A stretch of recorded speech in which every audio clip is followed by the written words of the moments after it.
The 58th book that I read in 2024 is Society of the Spectacle by Guy Debord. This is the second time that I've read this book. It's obviously very short. It's a series of 221 aphorisms that Debord wrote in 1967. And I think that it is the most predictive book that I've ever read in my life.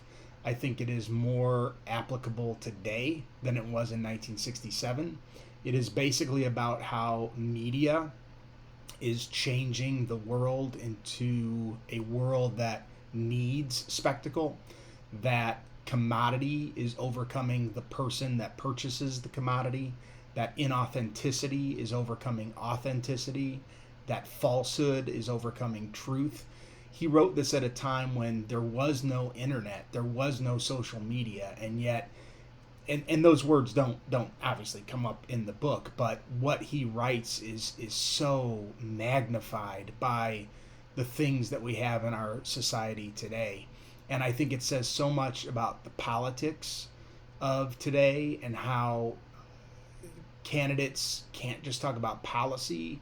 They can't debate each other honestly anymore. Spectacle has overcome truth, and spectacle gets people elected. Here in Indiana, we just had a lieutenant governor say that he is going to deport anyone who does not assimilate to the Indiana way to Martha's Vineyard. Now, he can't do that, and that's not going to happen. He can certainly treat people who don't assimilate. I think he's talking mostly about immigrants, but he could be talking about just about anybody who I would consider anyone liberal to not fit into the Indiana way, and he could be talking about those people as well.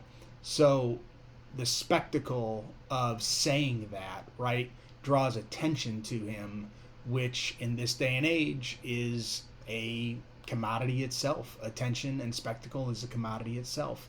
This is a book about how falsehood trumps truth.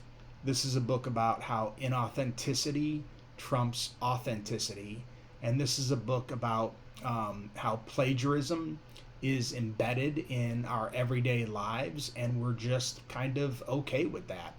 We have access to the truth, and we don't want that access. We would rather believe whatever it is that we believe in our own bubbles. This book, written in 1967, predicts all of that. It also is a commentary on economics. It's a commentary on media. It's a commentary on sociology. It's very much influenced by the work of Marx and Horkheimer and Theodor Adorno and their ideas about commodity fetishism and commodification. And it's just an excellent book that really does a lot to explain the situation that America and the world is in today. I highly, highly recommend this book.